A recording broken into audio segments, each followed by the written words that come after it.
Hello everyone, and welcome back to Let's Play the Blackwell Convergence. Last we left off, we were talking with Alan here, trying to convince him that Rosangela is indeed Sandra. Now, like I said before, there are multiple ways to handle solving this puzzle, and I thoroughly recommend trying out all of them. Many different dialogue options, very funny, and I'd be happy to show them off at some point, but I'm going to try a more direct path now, and I also said this was gentler. I meant to say it was gentler than how Joey would handle it. We still gotta be a little tough on this guy to kind of break him out of where he is. So, we're going right to the "you were right to leave him." I came to laugh at you, Alan. What? What? You're pathetic. Why do you think I left? I just wanted to look down on you one more time, just to confirm what a big loser you are. You're right. Hey, you gonna let her talk to you like that? Huh? Stand up for yourself, man. Stand up for myself? You gonna let people push you around all your life? You're right. You're right. Let her have it. You know what, Sandra? Screw you. I'm broke, yeah. The business is gone, yeah. Life gets tough once in a while. A marriage is a partnership, Sandra. You certainly were happy to stick around when things were good. Yeah, when I was bringing home 200 grand a year, I wasn't such a loser. But when I'm in trouble, you're nowhere to be found. But you know what? You were just dragging me down. Without you around, I'm going to do even better. I might not be much, Sandra, but I'm better than you. You're not worth dying over. Get out of here. Bravo. That felt good. Quite a rush, huh? I feel like I can do anything. Like I've got a second chance. First thing I'm going to do is buy back this office. Yeah, about that? I made some mistakes before. I won't make them again. I might have fallen once, but... But... Wait. I fell, didn't I? I remember now. I'm sorry. You're not really my wife, are you? No. No, I'm not. I went out onto the ledge, and I slipped. You I slipped. don't know why I went out there, but I wasn't going to jump. I was confused. For some reason, it seemed like the right thing to do. Stupid. Stupid. What a stupid way to die. Hey, what happened to that can-do attitude of yours? It makes no difference now, does it? Maybe not to anyone else, but it does to you. Maybe you're right. So what do I do now?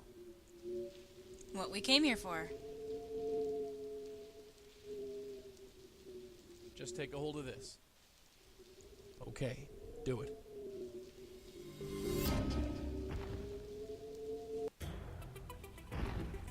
Ah, looks like her gate into eternity has expanded a little bit. And yes, they did really top-notch with the art in this game.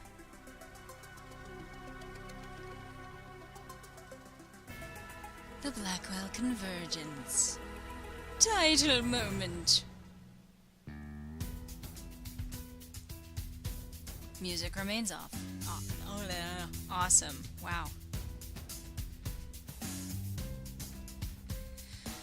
But yes, that was the introduction to the dynamic between Joey and Rosangela. I actually do, like I said, recommend trying through the different options. Abe Goldfarb as Joey Malone.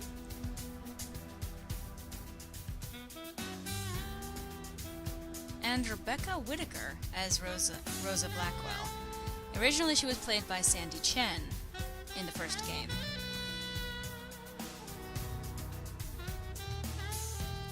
But the different options and different dialogue replies are actually hilarious. And you can either continue driving him back out onto the ledge and over, or trying other ways to try and get through to him.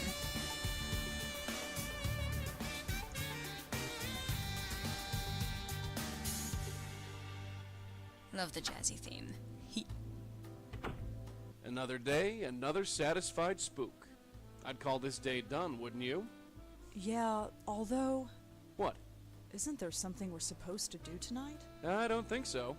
I feel like we're forgetting something.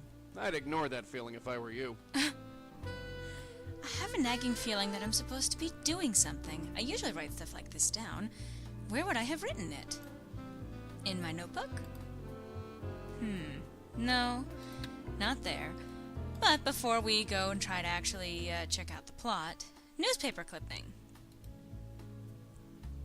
This was the last article I wrote for the Village Eye. It was also my very first case as a medium. Freshman Suicide at NYU Campus by Rosangela Blackwell. It's not much, but it's mine. Susan was the only one of the 3 girls to survive. I looked her up once after it was all over. She left New York and went back home to the Midwest. I assume she's all right. We found Allie's ghost haunting the Washington Square dog park, another victim of the Deacon's madness. She's all right now, wherever she is. Joanne and her friends were the victims of a spirit called the Deacon. I never met her, living or dead, but her death enabled me to save her 2 friends, which is something, I guess. I was never cut out for journalism. No. Joanne Sherman was an 18-year-old freshman studying political science at NYU. Her sudden suicide this morning has many school authorities asking why. She always had friends around her, said R.A. Adrian Tucker said. Her suicide came as a total surprise. And if you may remember, actually in the first game he says, "Keep my name out of it," and yet she includes his name in the article. Nice move, Rosangela. Kind of a dick move. Is Joey rubbing off on you? Ah, yes, the wedding picture. My father died in a car crash soon after I was born. Looking at this picture is like looking at a stranger. My mother died in a car crash soon after I was born. She looks so young in this picture, more like a kid sister than a mother. Auntie looks kind of happy. I wonder what she was smiling about. Joey looks angry. Of course, that's nothing unusual. Joey looks angry. Oh, she says that. There's more to look at here. My computer. It's not the latest model, but it does the job. A landline telephone. One of the few left in the city, I'm sure. Since Joey blocks airborne signals, there's no point in getting a cell phone. 12 steps to getting your first novel published. Parts 1 and 2. I never could get past step number 4. Let's see. I picked up that clock at a tag sale. Bulletin board. Just a bunch of old articles I wrote for the Village Eye newspaper. I don't know why I kept them. I hated working there. Sentimentality, perhaps. It's full of rejection letters from publishers. Best place for them. I don't know why I even bother keeping that. Remote controls don't work when Joey is around. It's Griff, the PI bear. I've had him since I was a kid. He's really starting to show his age. Slight audio difference. When was the last time I watered that plant? I think it was a week ago. I'm surprised it's still alive. I sold all of my books to a used bookstore last month. Didn't take long for the shelf to fill up again. Alright. With Joey around, it's impossible to get a decent reception. Somehow he blocks TV and radio signals. I got cable Somehow. installed last month. Seems to do the trick, even though I rarely watch TV. And there's another picture. Auntie Lauren picture. Now on the wall. Auntie Lauren and me, on the Brooklyn Bridge. I don't remember anything about that day. I barely remember Auntie. All my life I wanted to know more about her. I never imagined that she was a medium. I looked scared out of my mind. Maybe I could sense Joey, even then. If so, I had a good reason to be scared. We almost look like a real family with Joey standing there. The most dysfunctional family in the country, but still. Yeah. Lava lamp! I picked this up at a tag sale years ago. Some people think lava lamps are tacky, but I think they're cool. This couch came with the apartment. I have no idea how old it is. Ghost drum. It's an African ghost drum. It's supposed to keep ghosts away when you play it. It doesn't work. Yeah, it's fake, but you can hardly tell. Hey, she actually keeps her curtains partly open now. Nothing really else to interact with here. But Joey can take a look around. A tacky clock. Huh. I saw these things come into style and then go out again. I didn't get it then, and I don't get it now. I remember when her aunt bought this for her. Was it almost 30 years ago? Jesus, I'm surprised it lasted this long. Huh. Well, what does he have to say about this picture? I don't know what possessed that woman to play tourist. Going all over the city, trying to get that sullen kid to open up. I told her it was a bad idea, but she was stubborn, for all the good it did her. Look at that little rugrat. If she knew the trouble she was causing, she didn't show it. Huh. There I am, sitting on the sidelines.